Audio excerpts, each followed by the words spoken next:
15ª aula do curso Desenvolvimento Orientado a Componentes com UML. Continuamos tratando a especificação de interfaces de componente, né? Então, parte 2 do assunto que nós começamos na aula anterior. E o nosso objetivo nessa aula, na aula anterior nós tratamos o nível sintático da especificação de interface de componente. Nesta aula nós vamos tratar o nível comportamental, né? Muito bem, o que é o nível comportamental? Estou dizendo aí, descrição da ordem em que as operações fornecidas e requeridas de um componente podem ser executadas. Então, o que significa isso? Vamos ver esse exemplo que eu estou propondo aí. Exemplo, operação initialize antes das demais. Então, imagine que um componente tenha várias operações fornecidas, operações implementadas nele e que ele disponibiliza para quem estiver conectado a ele invocar. E significa o seguinte, ele tem uma operação que se chama initialize, iniciar, e essa operação ela deve ser invocada antes de todas as demais. Se isso não for feito, o componente não operará adequadamente. Então, uma restrição construtiva do componente. Olha, para que ele opere adequadamente, invocar initialize antes de qualquer outra operação. Aí depois de initialize, é bom, aí liberou, pode invocar na ordem que quiser. Mas observa, não basta então para eu conhecer o componente, conhecer quais são as operações desse componente, tanto fornecidas como requeridas, mas eu preciso também conhecer em que ordem, em que sequência eu posso invocar essas operações. Então, se eu invoco uma operação num momento em que ela não pode ser executada, outras operações devam ser executadas antes dela, eu estou desrespeitando, digamos assim, restrições construtivas do componente e ele não vai operar adequadamente. Então, quando eu especifico o nível comportamental, vejam, no nível sintático, quais são as operações requeridas e fornecidas e estão acessíveis em que portos? Agora, nível comportamental, ok, eu já sei quais são as operações. A minha pergunta é, em que ordem, em que sequência elas podem ser invocadas? Eu posso ter desde uma situação de, olha, qualquer uma, qualquer momento, pode invocar o que quiser, que não tem nenhuma restrição, que é, por exemplo, a situação prática dos web services. Quer dizer, o web service é o quê? A ideia de uma requisição HTTP que eu vou lá e invoco a hora que eu quiser. Não tem, eu posso ter várias operações fornecidas e eu invoco a que eu quiser, na hora que eu quiser. Quer dizer, dentro da ótica que uma requisição HTTP não tem estado, então eu vou lá e invoco o que eu quiser. Né? Mas no caso geral, não. No caso geral, opa, peraí, se eu não trabalhar com o componente da forma adequada, ele não vai operar adequadamente. E novamente lembro, como lembrei na aula anterior, lá do exemplo do projeto Ariane 5, que vimos algumas aulas atrás. Quer dizer, o foguete explodiu, não usa direito, algo indesejado pode acontecer. Muito bem, queremos especificar a ordem em que as operações, a ordem, a sequência em que as operações podem ser executadas, tanto fornecidas como requeridas. Vamos usar o que para isso? Vamos usar o diagrama de máquina de estados da UML. Muito bem, o diagrama de máquina de estados ele tem dois elementos principais, o estado e a transição. Se alguém não está exatamente seguro, não conhece razoavelmente bem o diagrama de máquina de estado, aqui no meu canal, no meu curso de modelagem, eu tenho uma aula específica para diagrama de máquina de estados. Recomendo fortemente, vai lá dar uma olhada e assiste a aula de diagrama de máquina de estados antes dessa.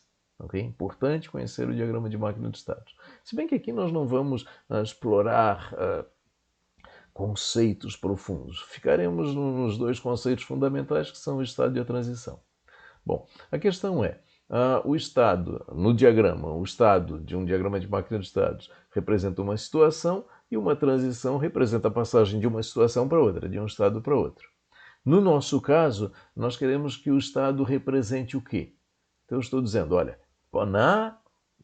especificação comportamental, na especificação do nível comportamental da interface do componente, o estado representa, estou dizendo aí na tela, uma situação de sincronização externamente perceptível. Uma situação de sincronização externamente perceptível. Puxa, isso fica confuso, né? Concretamente, digo na sequência, significa o quê? Essa expressão não tão clara. Significa o quê? Conjunto de operações requeridas ou fornecidas que podem ser executadas em um dado momento. Dizendo melhor, um estado é caracterizado pelas operações. Então, o estado é uma situação, e ele é caracterizado pelas operações, tanto requeridas como fornecidas, que podem ser executadas naquela situação, naquele momento. Então, essa é a ideia. O estado é caracterizado pelas operações que podem ser executadas. Eu tenho operações que podem ser executadas num momento e outras operações que podem ser executadas em outro momento. Puxa, então eu preciso trabalhar isso como dois estados distintos. Bom, e a transição? A transição representa o quê? É o elemento que faz a passagem de um estado para o outro. Então, o que provoca a transição na nossa modelagem? Estou dizendo aí, transição modela então o quê? Invocação de operação permitida no estado corrente em um dos portos. Então, quando eu disparo uma transição, significa o quê? Olha, uma daquelas operações que eram possíveis, ela está sendo executada. Tanto operação fornecida como requerida. E o que fará a execução desta operação? Olha, ele executará uma transição. E essa transição faz o quê? Olha, essa transição pode levar o meu componente de um estado para outro estado, ou pode fazer com que ele permaneça no mesmo estado. Então, uma observação aqui, abrindo parênteses, no diagrama de máquina de estados, eu posso representar a transição do estado para ele mesmo, ou eu posso omitir isso, dizendo, olha, não sai do estado, mas aí é uma questão de estilo. Eu até vario nisso, eu vou mostrar agora na sequência. Até para mostrar que é possível trabalhar, dizer que eu permaneço no mesmo estado, colocar a transição ou simplesmente omitir. Bom, o que eu direi nessa transição? Olha, a transição representa um método que é executado num estado e que pode levar o componente para outro estado. Muito bem. Então, uma transição ela é caracterizada pela operação que é executada? Sim, mas não apenas. Estou dizendo aí, a rotulagem da transição é o quê? Porto, ponto, operação. Porto, ponto, operação. Significa o quê? Que esta operação foi executada neste porto. Esta operação foi executada neste porto. Por quê? Porque eu sei que uma mesma operação pode ser invocada em portos diferentes e o resultado ser diferente. Então não basta caracterizar a transição pela operação que é executada, mas operação e porto. Então representaremos dessa forma: porto, ponto, operação. Dizendo isso de uma forma um pouco mais detalhada, olhem a rotulagem da transição. Então, a rotulagem da transição, lá no topo eu estou dizendo, olha, uma transição é rotulada por gatilho, um gatilho, e opcional, ali entre colchetes, opcional, o quê? N gatilhos, 0 ou mais gatilhos. Então, eu posso o quê? Rotular uma transição com um gatilho ou com N gatilhos. É isso que eu estou dizendo aí. Pelo menos um. Muito bem. E o que é o gatilho? O gatilho é aquilo que nós falamos de porto, ponto, operação. Porto, ponto, operação. Mas espera aí, nós temos uma questão preliminar. Mas essa operação ela é requerida ou ela é fornecida? Porque nós sabemos que só a assinatura não diz isso. Um componente pode ter uma operação requerida e outra fornecida, e ambas com a mesma assinatura, então nós precisamos diferenciar. Então observem que operação fornecida ela tem o estereótipo in, e operação requerida ela tem o estereótipo out, sendo que o estereótipo in ele é opcional. Se eu não disser nada, é operação fornecida, quer dizer, invocação que chega para o componente, que invoca uma operação que ele implementa. Então, aquela invocação que chega no componente, in, entrada, vem para o componente, colocar ou não colocar o estereótipo, tanto faz. Se não tiver o estereótipo, significa que é uma operação feita para o componente. Agora, se for uma operação que é o componente que invoca, então uma operação que sai do componente, aí eu tenho que usar o estereótipo out. Então, observa, eu tenho que diferenciar. Além de dizer porto, ponto, operação, eu tenho que deixar claro se essa operação é uma operação que está, uma invocação que vem para o componente ou uma invocação que sai do componente. E onde eu coloco ali gatilho de operação fornecida, gatilho de operação requerida, in, out, nos dois portos, porto, vírgula, porto. E tudo opcional. Então eu estou dizendo o seguinte, olha, eu posso colocar 0 ou mais portos. A operação não tem jeito. Ponto, operação, tem que dizer qual é a operação. A operação invocada tem que ser dito na transição. Mas o porto não necessariamente. Puxa, por que eu posso omitir o porto? Algumas situações. Primeira situação, um componente que tem apenas um porto. É evidente que todas as operações acontecem num único porto. Segunda situação, o porto não é relevante. Olha, tanto faz a operação ocorrer num porto ou no outro, o resultado é exatamente o mesmo. Bom, se não for relevante, eu não preciso especificar o porto. Ok?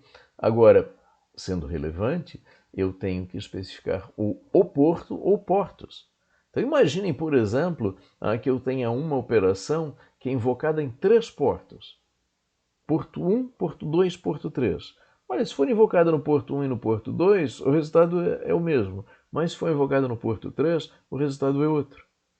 Então eu teria numa transição porto 1, porto 2, ponto, operação, e em outra, porto 3, ponto, operação.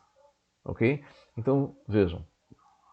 A princípio, especificar a operação executada e qual porto ela acontece. Posso omitir o porto, se não for relevante, ou posso especificar mais de um porto. A operação, porto 1, porto 2, porto 3, quantos eu quiser. E eu tenho que esclarecer, deixar claro, se é uma operação requerida ou fornecida. É uma invocação que vem para o componente ou é uma invocação que sai do componente. Então isso é a ideia de rotulagem. Quando nós formos fazer a modelagem comportamental, nós precisaremos ver isso. Na próxima aula nós vamos analisar um exemplo em que veremos várias situações, várias transições rotuladas dessa forma. Nessa aula eu quero usar o resto da aula para uma outra coisa. Eu quero mostrar primeiro um exemplo de situação de modelagem comportamental e as várias situações que podem ocorrer. Então observa nesse exemplo um componente muito simples. Então na parte de cima é a especificação nível sintático, então especificação estrutural, nível sintático. Eu estou dizendo o quê? Que eu tenho um componente A com um único porto A, e nesse único porto A eu tenho uma interface fornecida, a de cima int A. Então esse componente ele implementa a interface int A, e esse componente ele invoca a interface int B. Então olhando acima do lado direito, nós estamos vendo as duas interfaces, a interface int A e a interface int B. A interface int A contém apenas o método A e a interface int B contém apenas o método B. Significa o quê? Que esse nosso componente A, ele implementa o método A, então o componente A, dentro dele ele implementa o método A e ele invoca de quem estiver conectado a ele o método B. Então ele implementa o método A e invoca o método B. Isso é especificação da interface nível sintático. Agora, na imagem de baixo, nós temos o diagrama de máquina de estados. Então, o diagrama de máquina de estados, observa, ele tem no lado esquerdo um pseudo-estado inicial. Então, o pseudo-estado inicial basicamente diz, olha, onde essa evolução dinâmica inicia? Ela inicia no estado de cima, chamado A first state. Então, primeiro estado do A e o estado de baixo, segundo estado do A. E observa, então, o componente começa no estado de cima,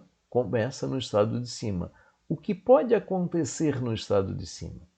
Bom, para eu saber o que pode acontecer no estado de cima, eu tenho que olhar transição saindo, ou transições saindo do estado. Então, onde eu encontro transição saindo do estado de cima? É aquela destacada pela seta azul. Então, aquela transição destacada pela seta azul, ela diz o quê? Out. Opa, é uma invocação que sai do componente, então o componente vai invocar uma operação requerida. Out. Porto A, out no porto A. Observa que nesse caso eu poderia até omitir, porque só tem um porto, mas eu coloquei. Out, porto A, vai invocar o quê? A operação B. Então, quando esse componente inicia a sua operação, quando ele é posto em execução, o que pode acontecer? A única coisa que pode acontecer, está dito naquela transição, é o componente invocar o método B no seu porto. Então, o componente vai invocar o método B de quem tiver conectado a ele. Ok. Quando o componente invocar esse método B, então essa transição do lado esquerdo vai ser disparado, o que vai acontecer? O componente vai para o estado de baixo. E o componente estando no estado de baixo, o que pode acontecer? Vamos procurar transição saindo. Transição saindo é a transição do lado direito. E o que diz a transição do lado direito? A.A. A.A significa o quê? Bom, não tem nada de in-out, significa in. O componente vai receber no seu porto a invocação do seu método A. E volta para o estado de cima, e isso aí é alguma coisa cíclica. É uma coisa cíclica. Ele primeiro invoca B e depois fica esperando a invocação de A. Isso acontecendo, ele invoca B, fica esperando a invocação de A, ciclicamente. Então, observa uma situação bastante simples, um componente com apenas duas operações, uma requerida e uma fornecida. Às vezes eu falo operação, às vezes eu falo método, por favor, é a mesma coisa. Né? Então, duas operações, uma fornecida e uma requerida, muito simples, né? Um porto apenas. Agora, observa que tem uma restrição muito forte. Olha, é qualquer operação a qualquer tempo? Não, não é. Quando ele começa a sua execução, quando ele é posto em execução, primeiro, antes de ele receber uma invocação, ele tem que invocar o método B. Aí, após isso, ele fica aguardando a invocação do seu método A.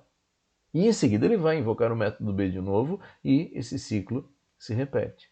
Então nota, apesar do componente ser muito simples, do exemplo ser muito simples, nós temos aqui uma restrição de ordem de execução das operações muito específica. Não é, olha, não é qualquer coisa a qualquer hora. Bom, eu quero tratar agora na sequência, e vai ser o último assunto dessa parte da aula, padrões de modelagem comportamental. Padrões de modelagem comportamental, eu estou dizendo, situações comuns à modelagem do sequenciamento de execução de operações. Na verdade, são as situações possíveis. Então, quando eu for especificar a ordem de execução das operações de um componente, na prática o que eu vou fazer vai ser combinar os padrões que nós vamos ver a seguir. Primeiro padrão, a situação mais simples de todas. Um componente sem restrição de ordem de execução de suas operações. Esse componente ele tem apenas um estado. Então nota, o pseudo-estado inicial leva para o estado 1, eu tenho transição saindo desse estado 1 e voltando para ele. Significa o quê? Esse componente permanece sempre no mesmo estado. Ele permanece sempre no mesmo estado. Aqui que eu falei, se eu omitisse essa transição que sai do estado 1 e vai para ele mesmo, na prática eu estaria dizendo a mesma coisa. Eu estou dizendo o seguinte, olha, o componente está sempre no mesmo estado. Se ele está sempre no mesmo estado, se ele não muda de estado, significa o quê? Olha, qualquer operação requerida ou fornecida pode ser executada. Por quê? Porque ele está no estado em que, se ele só tem um único estado, todas as operações são possíveis nesse estado. Então, todas as operações requeridas ou fornecidas podem ser executadas sem quaisquer restrições de ordem. Está tudo certo, invoca o que quiser. Segunda situação, atuação cíclica. A atuação cíclica é exatamente o exemplo do componente A que eu mostrei agora há pouco. O que? Olha, ele inicia num estado, transita para outro estado, volta para o estado inicial e fica estado 1, estado 2, estado 1, estado 2, ciclicamente entre esses estados. Era exatamente a situação que nós vimos antes. E nota que a rotulagem de transição, até pelo diagrama de máquina de estados, eu não preciso necessariamente especificar uma única operação, porta-operação, pode ter vários. Olha, no estado 1 eu tenho várias operações que podem ser executadas e me levarão para o estado 2, e no estado 2 eu tenho várias operações que podem ser executadas e que me levarão de volta ao estado 1. Bom,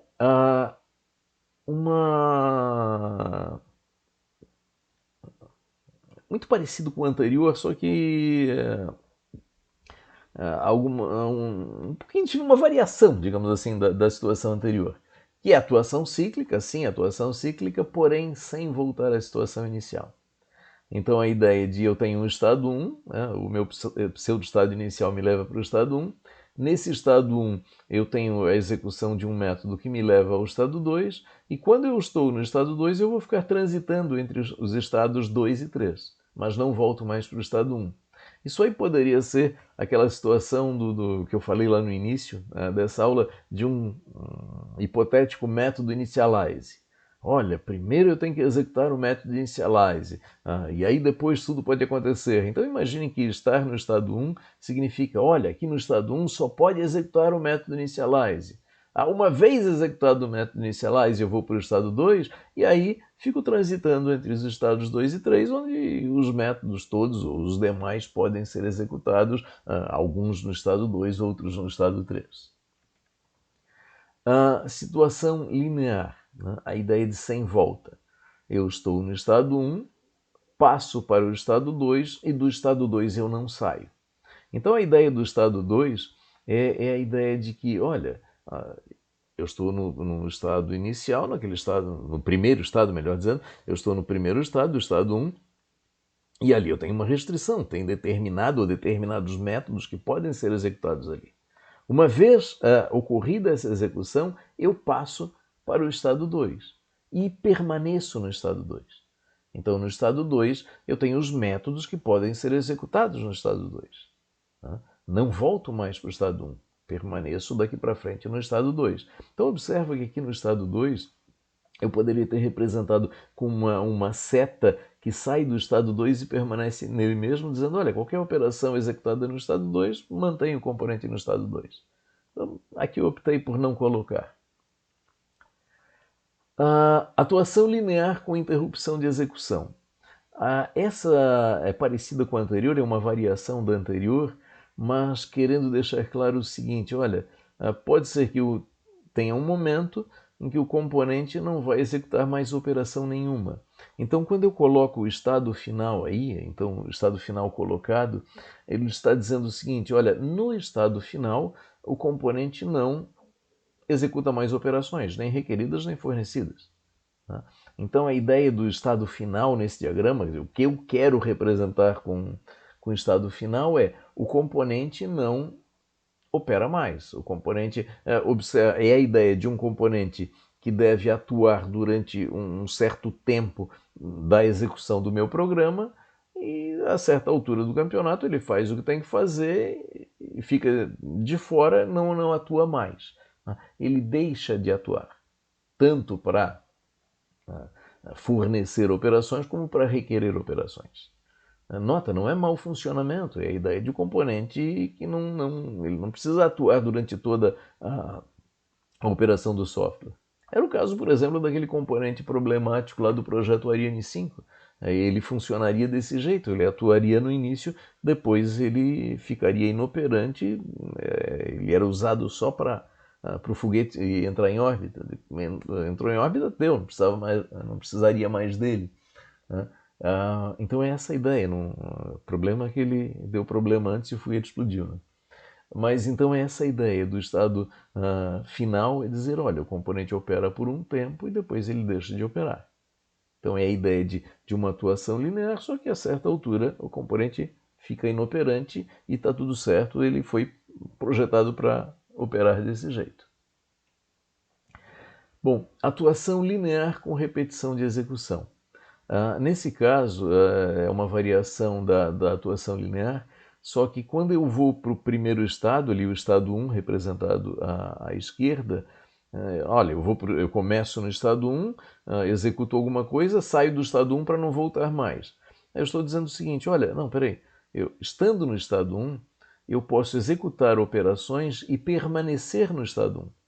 Então há invocações que me manterão no estado 1. Mas haverá uma invocação que me levará para o estado 2, e aí no estado 2 eu não volto mais para o estado 1, e estando no estado 2 eu poderei executar as operações previstas para o estado 2. Muito bem. Atuação linear com ciclo. Então é a ideia da atuação linear, vejam, a atuação cíclica, né? Então o meu componente atua ciclicamente, só que não com um único ciclo. Eu posso ter mais de um ciclo. Então, no lado esquerdo, eu tenho um ciclo composto pelos estados 1 e 2. Então, o meu componente inicia no estado 1, ele pode ficar transitando entre os estados 1 e 2, muito parecido lá com o nosso primeiro exemplo.